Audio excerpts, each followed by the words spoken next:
Welcome to the Closed-Minded Podcast, where we read with an open mind in order to close it again on something solid. I have a returning guest today, Greg Krehbiel. We did an episode several years ago on one of his books, and he has a new book out called Wrestling with Jordan Peterson's God. And I read it, really enjoyed it. It's very provocative. I like the way that Greg lays out his thinking and asks difficult questions and really engages in an interesting way.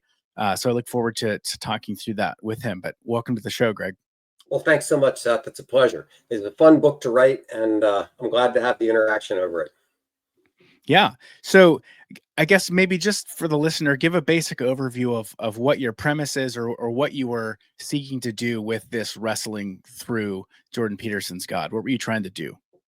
Yeah, so my best friend and I went up to Philadelphia a little while ago to hear Jordan Peterson speak in his Wrestling with We Who Wrestle with God series. He's been doing that for a while, and then he wrote the book. And we had this conception of what we were expecting. We thought that there was going to be some sort of a logical presentation of wrestling with God. You know, you'd go through these steps. Here's kind of an orderly approach. And over the years, I've been listening to him for a long time, and I kind of understand, I think, what his argument would be if he were to have a materialist atheist in front of him, you know, like a Richard Dawkins or something. I imagine a certain series of steps that he would try to lead that person through to try to get to his conclusion, which is, you know, you really ought to believe in something like God, which we can get into a little later. But it was nothing like that. He just had a series of things that he talked about where he was just kind of improvising on various psychological things. And I thought, what the heck, what's going on here? Why doesn't he have a systematic presentation of this stuff? And I thought, well, if he's not going to do it, I will. So what I've done is I've gone through his book and through many, many, many of his podcasts and thought about, okay, what would be a logical way to present Jordan Peterson's argument for why you should believe in God? And that's what I tried to do in my little book. So you could think in a way that my book is almost like a study guide for his book. Who would you say is your primary audience for this? Yeah, that's a great question. So I think anybody who's interested in what Jordan Peterson has to say about religion would be interested in my book. But I think I would address it to two different groups of people. One is the Christian who is curious, what is this Jordan Peterson stuff? What is he talking about? Is he a Christian? What, you know, where does he come down on these things? So that would be one group. The second group would be people who aren't so sure about religion. They're not sure about God. They hear that they might like Jordan Peterson, what he says, kind of his self-help message and that sort of thing, but they're curious, well, what is it that he's saying about God? So I think that would be the primary second audience. It would be nice to think that the materialist, atheist, Richard Dawkins, Sam Harris types would be interested. I don't think they're interested. I don't think they have any real interest in what Jordan Peterson has to say about religion, which comes through very clearly when you see the conversations he has with them. So is your primary issue or the trigger point for this discussion, is it that you have a disagreement with him, or you feel like he just doesn't communicate what you both agree on very well? That's a great question. So in some things I agree with him, and in many things I disagree with him, but I think he doesn't structure his argument well. And that's my main point in my book, is to say, if you were to try to structure what Jordan Peterson says in a convincing, you know, A to Z kind of a format, what would it look like? So I'm trying to put together that kind of an outline. I think I agree with him on many things. Some of the things, it's really not a question of agreement or disagreement. He's just talking about facts about human perception and the way we evaluate things and the way our values affect the way we see the world. So a lot of the things, it's not a question of agreement or disagreement. It's just sort of understanding what he's getting at. And then other parts of it are kind of where he goes off on his conclusions, where I don't always agree with what he has to say. Okay. So I guess what's the basic structure of the argument? Like if you had to divide it up into, 4 to 6 segments or something, what are you using to build or architect an argument? Yeah, so that's what I cover in the introduction. I outlined it basically like this. First of all, you have to start with an evolutionary perspective on man, because that's absolutely fundamental to everything Jordan Peterson says. He starts with the assumption that man has evolved the way the scientists will tell us that man has evolved. So you start from this concept of instinct that, if you think back from an evolutionary perspective to what our human ancestors were like a long time ago, they didn't really have the kind of awareness that we have.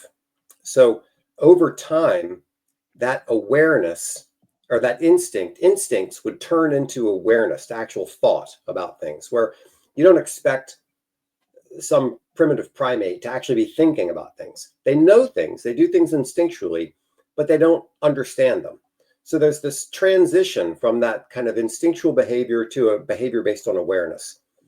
Then you would have a transition from awareness to articulation, where you can actually spell it out. I think a good illustration of this is when people are playing a game. Somebody might know how to play a game, but if you ask them to explain the rules, they can't really tell you what the rules are.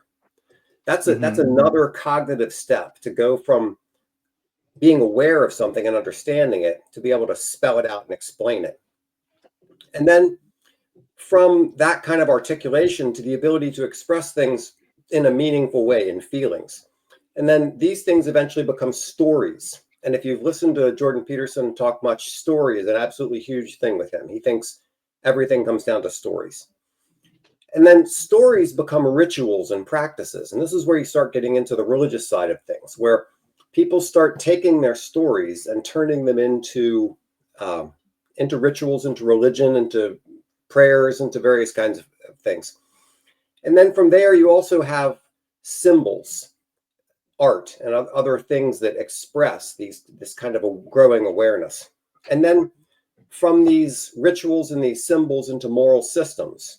And then from moral systems into kind of moral reflection, thinking about what do these things mean and how do they apply to my life? And then from reflection to various kinds of dogmas, to a set of rules or something like that. And then from dogmas to higher ideals. So that's kind of a 20,000 foot overview of the way I see the progression going in Jordan Peterson's thought. Okay, so yeah, this is a really interesting topic that I was intrigued by all the way through this book, and I felt a little bit of a sense of whiplash, because you would make an observation, and I would often agree with it, and you would often also reach a conclusion which I would agree with, but then there would be little things along the way that I'd be like, well, I reject that, or these little things that you're building upon. So even though we end up in similar places, there, I had a different way to get there. Sure. And so I guess one of the things that I found really interesting, and maybe tell me if this is a correct way to frame it up, but so you've got this discussion about what's the source of morality, what's the source of objective truth. And what I was reading was, there's sort of a few different answers to the question of, where does morality come from? And there's one answer, which is that, it evolved in the same way that our gills did, and so it progressed, in a particular direction, the way that we did biologically. And then it came down from the mountain, and God gave us, morality through his word, etc. And then there's what I feel like the third option you're saying, which is that, and I think you would assign this to Peterson as well, is that objective morality is not something that just evolved along with our biology, but that it was built into the very fabric of the universe by the Logos, by the Creator. Yes, and so it was there and present. And so the way that I would sum it up is, you're not saying that our morality evolved alongside us, but that our understanding and acclimation to what was already there, built into the structure of the world, we slowly became more aware of it, more trained by it, more aligned to it, more understanding of it. And so it's this kind of weird combination of, this evolutionary perspective, but also this objective, in the beginning was the word type of marriage. Is that a fair description? Yeah, so actually, that's a fascinating response because I think it highlights some of the tensions that you see going on in what Jordan Peterson's saying. So let me start by explaining what I mean by the evolution of our moral senses. So let's say that you have a bunch of dogs that live in a pack, and the dogs have certain rules. There are certain ways that they fight. There's an alpha dog. There's ways that you treat one another. There's rules about who goes first in a line. There's various rules that dogs have. If you were to sit one of those dogs down and ask them the rules, the dog doesn't know the rules, right? It's just part of their, somehow it's baked into their brain in a way that we don't really understand, okay? Now, if you imagine that a chimp troop, okay, would have the same sort of thing. There are a lot of rules in a chimp troop, and there's a top ape in the chimp troop, and they have rules about the way they behave. But once again, a chimp can't articulate those things. But over time, if you believe a evolutionary perspective on the development of mankind, our ancestors used to be like that. And now we can sit down and say, okay, the president has to get this many electoral college votes, right? We have this understanding of morality. So from one perspective, you could say that our moral sense is simply an articulated, more careful version of the rules that were embedded in our behavior as animals that we just understand better now. That they didn't come from nowhere. They came from the way we evolved and what was useful to. Okay, so that's the first side of what you're asking. But the other side of it is actually very fascinating, which is Dr. Peterson seems to believe in the concept of the logos, and sometimes will say these cryptic things almost as if he expects that evolution had to end up with human beings in the form that we are now. Because if you take the Trinity seriously, that the Son of God, Jesus, was going to become a human. He wasn't going to become a lizard or a dolphin or something like that. He's going to become a human.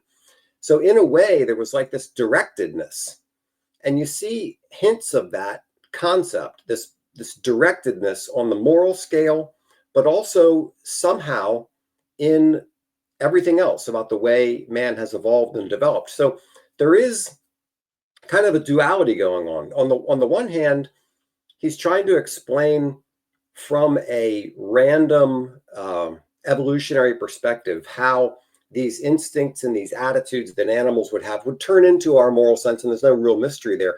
On the other hand, yes, he does embrace this concept of the logos, this idea of a principle that kind of suffuses the whole world, that's there embedded in the cosmos, that somehow is becoming more manifested in different ways. So it is an interesting contrast, and I'm not exactly sure where that's going to lead him in the long run, because right now it seems to be kind of there, but not terribly well articulated. Okay. Yeah, it's an interesting, I don't like the term third way, but it's an interesting combination of because I mean I'll lay my cards out. I don't believe in evolution.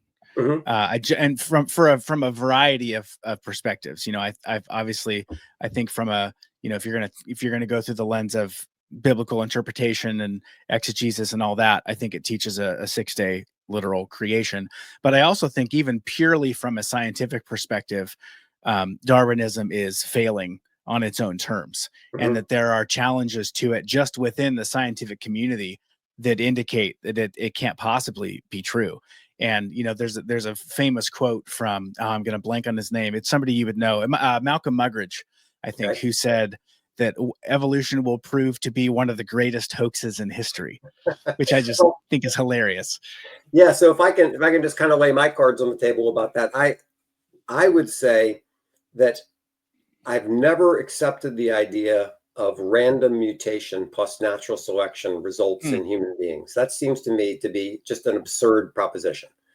The question of, you see this relatively clear directedness in evolution. Things keep moving towards higher and higher order beings and more complicated things. Now, evolution, the atheist materialist evolutionists will try to find a way to get around that with different things, but it's pretty doggone clear that things are going in a direction. You mean in the theory? If it occurred the way the theory describes, then there is necessarily a directiveness there. Yeah, there's this increasing complexity and all. So the question then becomes, where does the information come from? Right? Where does the information come from to take a bacterium and turn it into a human being? Okay. Right. And the idea that information comes from random selection, from random mutation and then natural selection acting on random mutation, I've always thought that that's just unbelievable. However, the general timeline of evolution, I look at the fossils and, I studied geology in college, so I know things about the kind of the history of the earth and that sort of. So the general timeline, I believe in, but the kind of the mythology of evolution, this sort of everything happened by chance, and it was just a matter of natural selection acting on chance changes. I don't buy that. Yeah. And that's part of why I wrote that long chapter in the book on comparing the created man versus the evolved man. That was one of the early chapters, because I think there's a sharp difference in the way you would view humanity. If you view humanity as having been created in the Garden of Eden, fully formed with a language, being able to communicate with one another, already understanding certain concepts, you're gonna see man differently than if you see man as having developed from some pre-human organism, and all these things kind of very, very slowly developed over time. And in order to understand Peterson's perspective on all this, you really need to see that distinction and see how the evolutionary perspective on the development of man would affect his thinking. Yeah. Oh no, totally. Yeah. I took note of that section as well and found it really fascinating. But to me, and again, please correct me if I'm uncharitably misrepresenting your argument or your perspective, but what it felt like to me was because you kind of, I don't, and again, if I'm saying if correct me if I'm describing yours versus Peterson's, because sometimes it kind of melds together what you're explaining, whether it's your view or Peterson's. But the point that I'm observing is that it seems to be that the observation is that if man was a response, an accumulation of millions and millions of years, and there are all these fragments and pieces of evidence in terms of just how we observe the way that we live and operate and function related to one another, that seems to indicate a long period of time of slow development, and that you wouldn't see some of those things, or that they don't make as much sense in the context of a humanity that's only 6,000 years old. I follow that observation, but to me it feels more like working backwards to support the conclusion than the other way around, especially when you bring in all of the other layers of reasoning that are not necessarily scientific, but that are still rational, related to understanding humanity and morality and scripture and all of those things. And so I just wonder, in the conception of a 6-day literal creationist, is there at least a similarly plausible explanation for what you're looking at in humanity and using that as evidence to support millions of years? Does that make sense? Yeah, sort of. So I guess if I were to rephrase the question, I guess it would be something like, if you do believe in a 6-day creation, some small number of thousands of years ago, then is there anything in Jordan Peterson's approach that's of any use? Is that a fair way to put it? Well, I guess I wasn't necessarily challenging. I wouldn't have put it that way. Like, is anything Jordan Peterson saying of any use? I guess I was more stepping back from Jordan Peterson specifically and saying that, like, the order of the argument seems to be, we see these things in humanity, and it makes the most sense from an explanatory perspective that it's because we've had millions of years to develop this way, and that Mhm. if we were only 6,000 years old, we wouldn't see these fragments of our behavior Right. and the way that we've developed. And so my question is really not about Peterson. It's just more about the concept of, like, is there a way that that explains those things that you're seeing in Mhm. the history of humanity, and, Mhm. that does not rely upon therefore it were six, millions and millions of years? Or is it Yeah. something that a creationist account could explain? Yeah. So I guess that gets into a level of detail about how creationists deal with certain topics that I'm not terribly familiar with. Because, like, for example, one of the things that Jordan Peterson is really well known for is talking about lobsters. I don't know if you've seen Yeah, that yeah, before, but yeah. for a while, that was the big thing. Everybody would ask him Hmm. about lobsters. And the reason they would ask him about lobsters is because there's a chemical system in lobsters and in humans that behaves the same way in terms of, like, after a lobster wins a fight with another lobster, there's a certain release of serotonins or something like that in Hmm. the lobster's brain. And when the lobster that loses the battle gets a similar release of chemicals that makes them kind of hunch over and be sad and this kind of stuff. So there are analogies between humans and animals that are kind of remarkable. And so it would be hard for me to answer that question unless I understood how creationists explain those kind those kinds of similarities. Hmm. So from an evolutionary perspective, those kind of similarities are because, well, that system developed and then it ended up being in all the progeny of Hmm. wherever that developed from. So I know that back when I was in college, which was, in like 1395, they were talking about creation. That concept was that you would have common design, that there would be common design between humans and animals. So it's not Hmm. surprising that you would see similar things, like similar Hmm. musculature, similar skeletal structures, that sort of thing. Hmm. So I think there might be a way, based on that same kind of concept, to understand what Peterson's doing. But here's where I'm not so sure, and it troubles me a little bit.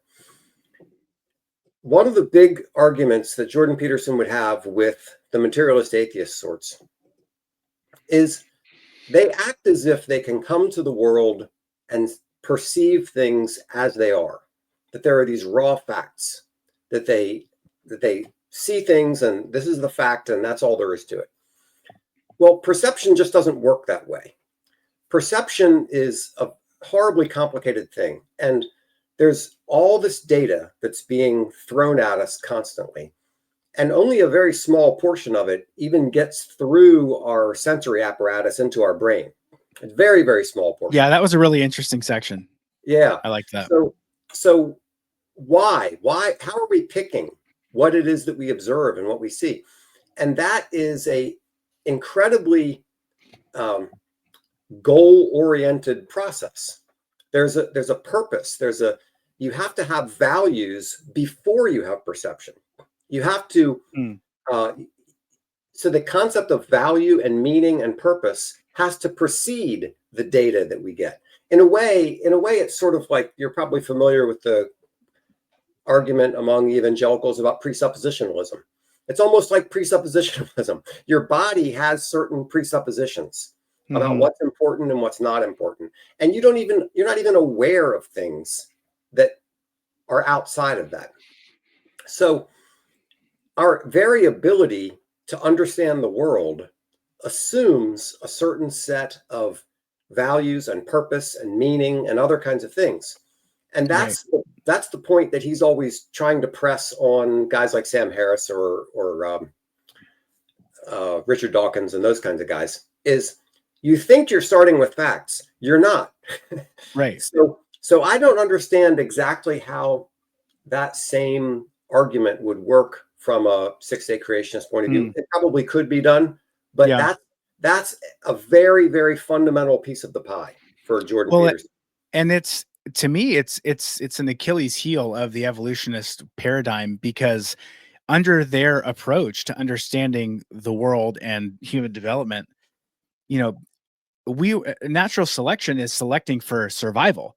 It's Yes. not selecting for ability to reason or for Mhm. moral sense or for objective truth understanding. So under the evolutionist paradigm, you have no philosophical reason for trusting your senses in the first place. Yeah, I'm sympathetic to that argument, but it kind of cuts both ways because while on the one hand, yes, it's true that if you were to take a system that you think evolved simply for the purpose of survival and say that very same system is also what we use for perceiving truth and reality in the world, well, we don't quite though. We still believe that we have cognitive biases. We still believe in that sometimes we have optical illusions. That various things can trick us. So we really don't believe that our senses are fine-tuned and made to perceive reality the way it is. I mean, we sort of believe that, but we don't really believe it because there are all these fuzzy things around the edges. So I think that a Richard Dawkins or a Sam Harris would say, you know, okay, look, what we have is this system that's an amalgam of various kinds of things, and some things work and some things don't work all that well, which we're fairly well aware of. You read Kahneman about the various kinds of cognitive biases that humans have and the ways they misperceive and misunderstand things. And they would say that's exactly why we have to have something like the scientific method to rein those things in so that despite the flawed machinery, we can come to something like the truth. So on the one hand, I sympathize with the argument that you're making that our brains really were only designed for survival and passing on our genes and not designed for truth. I think there is a somewhat reasonable counter argument to that we can nevertheless take our imperfect machinery and use it to find out certain things. Okay. Um, all right. I'm trying to think what I want to ask you next.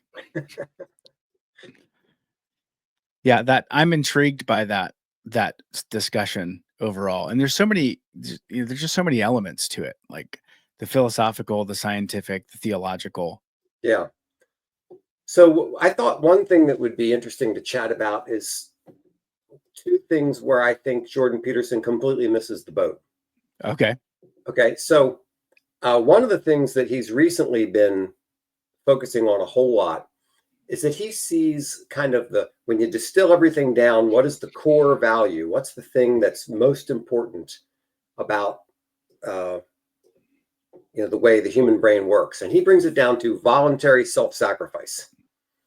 And he tries to interpret the Bible in terms of that. He tries to interpret morality and everything else in that vein. And basically what you have is Jordan Peterson is what an evangelical would call a legalist. He really doesn't understand the concept of forgiveness. And one of the most important, and this is where he really misses the boat, because one of the most important messages of the Bible, and one of the biggest things one of the most transformative things about Christianity, is forgiveness. You see people who are, you think of the story where Jesus is in the home of Simon the Pharisee, and the woman comes in and starts weeping and wiping his feet with her tears. And the Pharisees are like, if he knew who that woman was, he wouldn't have anything to do with her. And Jesus says, Simon, I have a question for you. And Simon says, yeah, what is it? And he says, let's say a guy has two servants, and one of them owes him $1 million and one of them owes him $10. And neither one of them can repay him, so he forgives them both. Which one will love him more?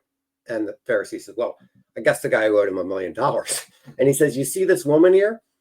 She, because her sins were great, she loves much. You didn't wash my feet. You didn't do any of that stuff for me. And that transformative power of forgiveness is completely lacking from anything you see or hear in Jordan Peterson. So I think he radically misses the boat there, which is why I had that chapter in there about Luther. Do you think that it's missing because there's no support for it in the evolutionary perspective? That's an interesting question. Hadn't really thought of that question. I think it's missing because, if you only have a hammer, everything starts to look like a nail. Yeah. And I don't think that that's a fair caricature of Jordan Peterson. He doesn't only have a hammer. He's a very smart man, and he has lots of tools. But his preferred tool is to reduce everything down to a psychological phenomenon. Jung, right? Sorry? Jung. Carl Jung. Yes, he's very tied to Carl Jung, but he wants to make everything into a psychological phenomenon. And he also has a very strong bent towards self-help, get over your problems. Clean your room. Exactly. Make your bed. Yeah, clean your room, make your bed, make something of yourself. Find the hardest task that you can carry and carry it, and that's how you'll find meaning in life. So he has a very strict, hard-headed prescription, which is, get over it, take your load, carry it, and that's where you'll find meaning. And he's just not seeing the forgiveness side in all of that. And I don't know why. I don't know exactly why. I'm not a psychologist. I'm not going to try to psychoanalyze him. But for one reason or another, that side of the message just doesn't resonate with him or something. And so I think that's one of the things that's hugely missing. And in his gospel seminar, which is available on Daily Wire, and Bishop Robert Barron and Dr. Jordan Peterson are having a conversation over what is the most essential message of the Bible. And Jordan Peterson is trying to make the case that it's voluntary self-sacrifice. And Bishop Barron is trying to make the case that it's love. And I say neither of those things. The essential message of the Bible is Jesus. Mm-hmm. You don't get that. And when I say Jesus, I don't mean Jesus as the manifestation of the Logos. I don't mean Jesus as Carl Jung's Jesus of being the perfect icon archetype of, the perfect man. I don't mean that. I mean Jesus as a person that someone can relate to. And that's when I think of what are the transformative aspects of Christianity, they are forgiveness and a relationship with Jesus. Those are the two most fundamental things. And I don't see that in what Dr. Peterson's talking about. Do you get the sense that his wife did find that? I suppose so. I mean, I don't really know much about her. I know she became Catholic. Yeah. She had a very close brush with death. She was very, very ill, and glad she's better. And she's become a Catholic, and God bless. I'm glad for that. But I don't really know her story. I haven't really followed that very carefully. Maybe I should go back and listen to some of those shows. But for whatever reason, now I have had experiences listening to Dr. Peterson where he's talking about certain things. You probably know that he cries easily. He'll be very moved by something. And I've seen at times where he'll be talking about certain aspects of belief in Jesus, and it'll very deeply move him. But usually it very deeply moves him in an attitude of fear, that it's like horrifying to imagine that such a person exists who is the ultimate, the Logos, the one who will judge everything, the person to whom you are absolutely responsible to and will judge absolutely everything about you. He's horrified by that. And that's why I put Luther in the book, because that was the same situation that Luther was in. Luther was absolutely horrified by the concept of a judging God. And he just couldn't get out of that until he understood the gospel. So I think Jordan Peterson needs to read some Martin Luther. That's my... Which is kind of funny as a Catholic, you saying that. Yes. Yeah, I'm going to let me read a quote from here that I resonated with, and then I'll let you comment on it. And it relates to all of this. And it relates to this question that you ask of, would God exist if humans didn't, in Jordan Peterson's world? Right. So here's the quote. Jordan Peterson's God is the apex of the moral hierarchy. He's what we encounter when new possibilities emerge. He's the intuition that warns when a storm is gathering. He's the voice of conscience. He's the internal spirit that calls us to adventure. He's the logos or rationality that undergirds the world. He's King of Kings and Lord of Lords. What he is not, as far as I can see, is the one who says, "Come to me, all who are weary and heavy laden, and I will give you rest." He's not the one who tells the thief on the cross that he'll be in paradise that very day. Yeah, that's what I was trying to get at with that whole thing. That's what Peterson's missing, is Mm-hmm. Jesus as a person and the appeal of the gospel as being tied to forgiveness. And so in Peterson's mind, Jesus is this psychological phenomenon. It's almost as if you could say that God is conscience, not in the sense that God exists out there somewhere and he's manifested in your conscience. No, not that way. But more in the sense that no, conscience is what God is. That's it. And in a way, that's closer to what Jordan Peterson teaches than what you would get from any Christian denomination speaking about who God is. Hmm. So where do you find yourself now after having worked through all of this? Or what are the main questions that you're still left with? So I guess the reason I wanted to do this exercise was one to I think what Dr. Peterson is saying is very important and very useful, especially in sort of as a gateway drug. Jordan Peterson is almost like a gateway drug to Christianity because he's not a Christian in any meaningful sense of that term. And what he's teaching is not Christianity. But a lot of people who read and study and listen to what he has to say end up getting pushed in that direction. So I think that's a good thing. But I think it would be nice to have kind of a systematic approach to what is it that he's saying and what does it mean. That's part of why I did it. Also, I think that Dr. Peterson is correct in that the Enlightenment is basically over. That experiment failed. And this whole concept of the materialist rationalist perspective on life and on the world, it's done. It's an empty shell. And it has to be replaced with something. And what Dr. Peterson is explaining is kind of a framework, a something that could replace it. As this is a structure that's much more sound. You had the Enlightenment idea, and that was kind of the idea that we observe and we see all these facts, and now we have these objective facts coming into our mind, and we can discover truth that way. That experiment failed. That's just wrong.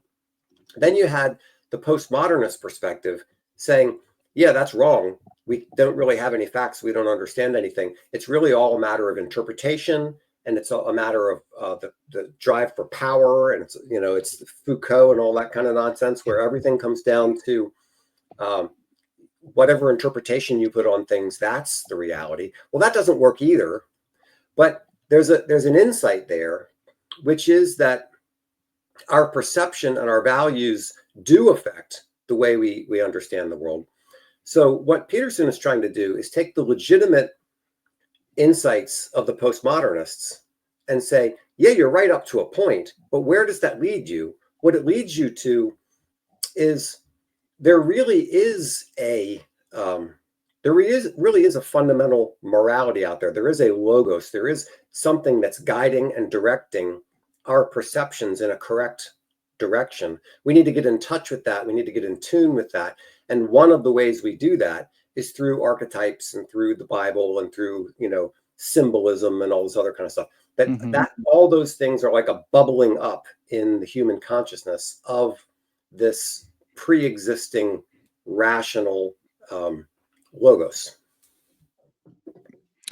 One of my favorite quotes from Lewis is when he's talking about the power of stories and saying that stories allow you to creep past the watchful dragons in your imagination and to smuggle in ideas that people would be otherwise have a barrier up against. And that's what he does in Narnia. It's what he does in the Ransom trilogy. etc. I feel like maybe, Jordan Peterson could be playing a similar role for, the modern secularist or the modern religious skeptic, that he gets past those watchful dragons of skepticism into being at least open to something beyond what the straight secular, even dare I say evolutionary paradigm would allow for.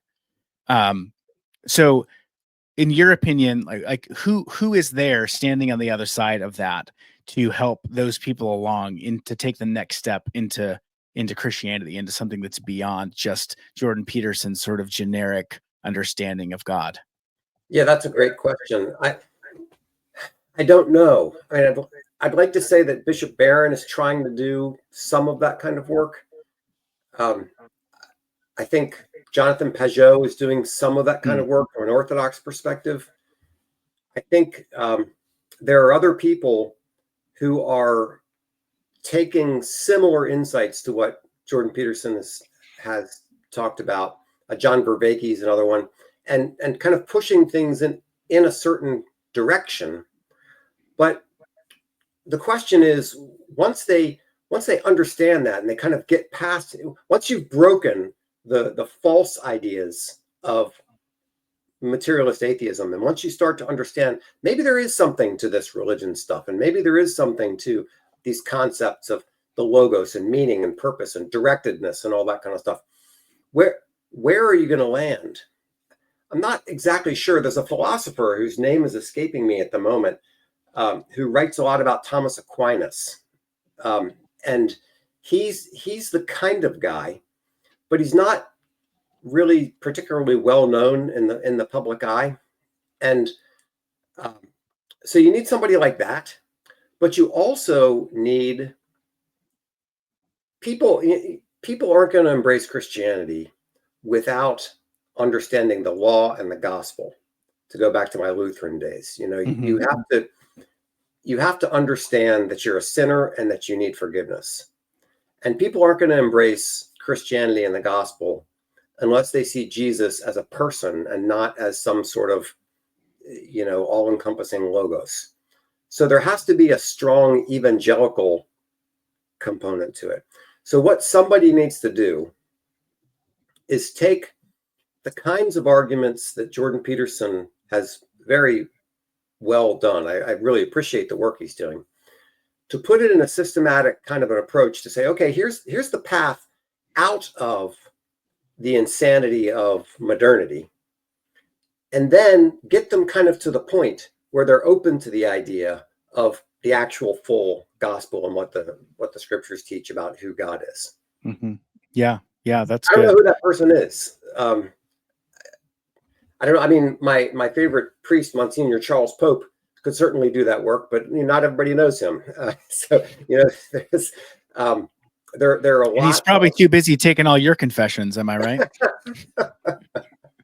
Yeah. So there's a lot of work that needs to be done. Now I have to say, I don't want to make it sound as if I'm like some uber Catholic. I'm not. I'm like a bad Catholic in every sense of that word. I'm frequently not exactly sure what I believe about all this stuff. So I'm not pretending that I have the answers. I'm just saying that from the perspective of Christianity, Jordan Peterson is laying a groundwork that is very useful, that can be built upon I think can be built upon in a way that would make the gospel more presentable to a modern person. That's good. Well, good. I really enjoyed this. If anybody wants to find your book or find anything else you're doing online, where should they go? Yeah, so Amazon, here's the book, Wrestling with Jordan Peterson's God. You can find it on Amazon and maybe some other places. I'm not sure. The only place I know for sure is it's on Amazon. In terms of other things that I do, most of the stuff that I do is related to my business. But I also do a podcast with my friend Pigweed. We do a podcast called Beer and Conversation with Pigweed and Crowhill. And that's not about religion most of the time. Sometimes it's about politics. We just did a show on Beowulf, so we do all kinds of topics just on whatever seems of interest to us. Sometimes it's politics, sometimes it's history, sometimes it's science, just whatever seems interesting. And that's a lot of fun. So if anybody wants to follow along with that, that would be great. Also, if my work is I work with publishers. So if there are any publishers out there who need some help, give me a call. That's what I do professionally. What do you work with them doing? So mostly I help publishers with technological problems. I focus on something called a customer data platform, which is a way that you take all your customer data from all the different sources and gather it into one place and then use that to run marketing and other sorts of applications. That's my specialty. I also work on email systems and redesigning websites and content management, and not publishers like book publishers, more magazine, newspaper, business to business, those kinds of publishers, the boring side of publishing. Cool. Well, thanks again for coming on. I appreciate it. Yeah, it's been a lot of fun. I appreciate you taking me on, and it's been a good conversation. Well, I hope you enjoyed that discussion with Greg Krehbiel. He was also on episode 16 discussing his book, Eggs Are Expensive, Sperm Is Cheap, a very provocative title for an excellent book, very thoughtful and useful. Here's a juicy quote from it in case you want to go check it out. Women who are historically oppressed is an exaggeration. You have been programmed to assume the feminist interpretation of every story. And again, you can find that at closemindedpodcast.com. See you next time.